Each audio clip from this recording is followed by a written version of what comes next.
Tnediet politika ġdida li għandha toħloq aktar inklusività fost studenti LGBTI u intersex fl-iskejjel Maltin. L-ewlieni ta' din il-politika u li jkun iffaċilitat il-proċess ta' implementazzjoni ta' linji gwida bejn l-imsieħba involuti li nataw istruzzjonijiet ta' kif għandhom ikunu faċċati ċertu sitwazzjonijiet u fuq kollox li jingħata ambjent sigur u ta' appoġġ fl-iskejjel. Dawn is-sett ta' proċeduri waslu wara ħidma konġunta bejn il-Ministeru tal-Edukazzjoni u l-Ministeru għal-Libertajiet Ċivili.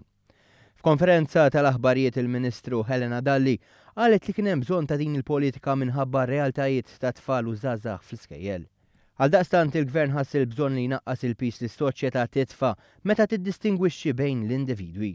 Xi ħaġa li ntlaqat b'sodisfazzjon mill-koordinatriċi tal-Malta Gay Rights Movement Gabi Kalleja. Qed tingħata hija ngħidu direzzjoni ħafna iktar ċara ta' x'inhu mistenni mill-iskejjel, jiġifieri x'inhu ma qisu l-valuri fejn jirrigwarda trattament ta' studenti li huma transgender variant jew intersex u x'għandhom jagħmlu l-iskejjel meta jiġu affaċċjati b'każ konkret. Fost waħda mill-kwistjonijiet li ta' spiss iqumu hemm l-użu tat-toilets. Gabi Kalleja tħoss li f'affarijiet bħal dawn ukoll għandu jkun hemm messaġġ kontra diskriminazzjoni.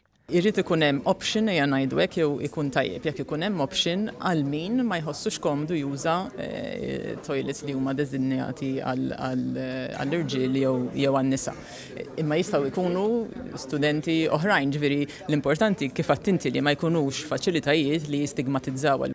Minħat jaw il-Ministru tal-Edukazzjoni Evarist Bartolo għalli dan il-pass se jkun qed jagħti aktar dinjità lill-studenti li għandhom orjentazzjoni sesswali differenti. Dasa minn età żgħira u fis-sistema edukattiva li għandha lan li tippromovi l-inklużjoni.